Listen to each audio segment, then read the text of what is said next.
Praise the Lord. హెస్కేలు 29వ అధ్యాయము 21వ వచనము. ఆ దినమందు నేను ఇశ్రాయేలీయుల కొమ్ము చిగిరింపచేసి వారిలో మాట్లాడుటకు నీకు ధైర్యము కలుగచేసేదను. అప్పుడు నేను యెహోవానై ఉన్నానని వారు తెలుసుకొందరు. ప్రార్థన. ప్రియమైన పరలోకపు తండ్రి, హెస్కేలు 29వ అధ్యాయము 21వ వచనములో మీరు మాట్లాడుటకు ధైర్యమును ఇస్తానని మీరు చేసిన వాగ్దానమును బట్టి మిమ్మల్ని స్తుతిస్తున్నాం తండ్రి. సర్వశక్తిమంతులు అయిన దేవా, మా బలము మా ఆశ్రయము అయి ఉన్న దేవా, మీ వాక్యంలో మీ చిత్తంలో నడిచే కృపను మాకు అనుగ్రహించమని ప్రార్థిస్తున్నాం తండ్రి. నిత్య జీవము గురించి మీరు వాగ్దానం చేసిన ఆశీర్వాదాలను యేసుక్రీస్తు ప్రభువారిలో చిగురింపచేసి మార్గము సత్యము జీవమునై ఉన్న యేసుక్రీస్తు ప్రభువారి మార్గంలో మమ్మల్ని మీరు ఉంచినందులకు మీకు వందనాలు స్తోత్రాలు చెల్లించుకుంటున్నాము దేవా. మీ వాక్యమును ధైర్యముగా ప్రకటించే హృదయాన్ని మాకు ఇవ్వమని ప్రార్థిస్తున్నాము దేవా. మీ ఆత్మతో పరిశుద్ధాత్మతో మమ్మల్ని నింపమని ప్రార్థిస్తున్నాము తండ్రి. నేను నీ నోటికి తోడయుండి నీవు ఏమి పలకవలసినది నీకు బోధించదనని సెలవిచ్చిన మా ప్రభువా, మీ ఉద్దేశంలో ఉన్న వాక్యమును మీ మాటలను మేము ప్రకటించగలుగుటకు మా ఆత్మ ప్రాణ దేహాలను మీ స్వాధీనంలో ఉంచి మీ అధికారంలో మమ్మల్ని నడిపించమని, మా నోటిలో మీ మాటలు ఉంచి మీ కొరకు మమ్మల్ని వాడుకొనమని ప్రార్థిస్తున్నాం తండ్రి.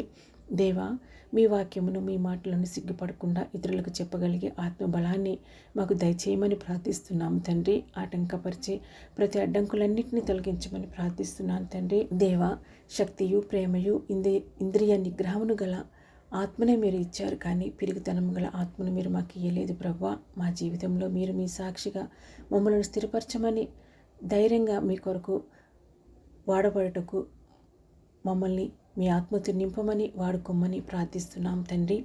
దేవా, మోషే మీ మాటలను ధైర్యంగా ప్రకటించినట్లు మీరు మా నోటికి మీ మాటలు అందించి వాటిని ప్రకటించగలిగేలా మాకు సహాయం చేయండి. మీ సత్యవాక్యాలను భయపడకుండా చెప్పే బలాన్ని, ఆత్మతో నిండిన బలపరచబడిన హృదయాన్ని మాకు అనుగ్రహించమని ప్రార్థిస్తున్నాం తండ్రి.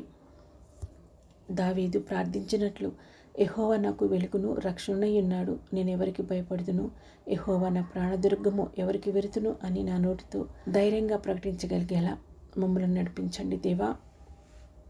మా మాటలు మా చర్యలు అన్నీ కూడా మీకు మహిమను తీసుకురాగలిగేటట్లు మాకు బుద్ధి జ్ఞానాన్ని ప్రసాదించమని ప్రార్థిస్తున్నాం దేవా.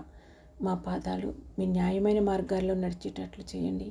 మా నోటి మాటలు ప్రేమతో కూడిన మీ వాక్య సత్యాలను ప్రకటించేటట్లు మా హృదయాలను మీ ప్రేమతో నింపమని ప్రార్థిస్తున్నాం తండ్రి. దేవా, ప్రపంచవ్యాప్తంగా మీ పరిచర్యలు చేస్తున్న మీ సేవలో ఉన్నటువంటి ప్రతి ఒక్క దైవజనుల కొరకు ప్రార్థిస్తున్నాం దేవా. ప్రతి ఒక్కరూ సత్యమై ఉన్న మీ వాక్యాన్ని ప్రకటిస్తుండగా మీ ఉద్దేశంలో ఉన్న మీ చిత్తంలో ఉన్న వాక్కులను మాటలను వారి నోటిలో ఉంచమని, వాళ్ళ ప్రతి అవసరతను మీరు తీర్చమని, వాళ్ళు తలపెట్టిన ప్రతి పనిని మీరే సఫలపరచమని, వారికి అందరికీ మంచి ఆరోగ్యం దయచేయమని, వారికి మీరే కాపుదలను అనుగ్రహించి పెట్టమని విజ్ఞాపన చేస్తున్నాం తండ్రి. ఈ ప్రార్థనతో ఏకీభవిస్తున్న ప్రతి ఒక్కరూ వారి విశ్వాస జీవితంలో వారి విశ్వాసంను ఉన్నతంగా హెచ్చించి బలపరచమని, ప్రతి ఒక్కరికి మిమ్మల్ని ప్రార్థించే ప్రార్థనాత్మను దయచేయమని, స్వస్థ లేని వారికి స్వస్థను దయచేయమని, దుష్టులనే సాతాను ఏర్పరిచిన స్వార్థపరులైన మానవులు ఏర్పరిచిన బంధకాలలో ఎవరు ఉన్నప్పటికీ వారందరికీ విడుదల దయచేయమని, నీ మేళ్లతో మీ క్షేమముతో వారిని ఆశీర్వదించమని, జయించలేని వారి ప్రతి సమస్యపైన వారికి విజయాన్ని దయచేయమని మీకు విజ్ఞాపన చేస్తున్నాం తండ్రి.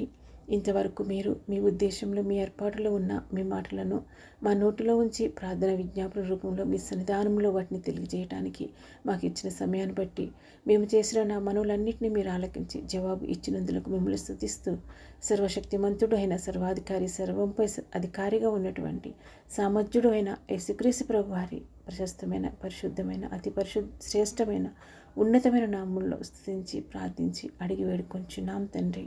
Amen, amen, amen. Praise the lord.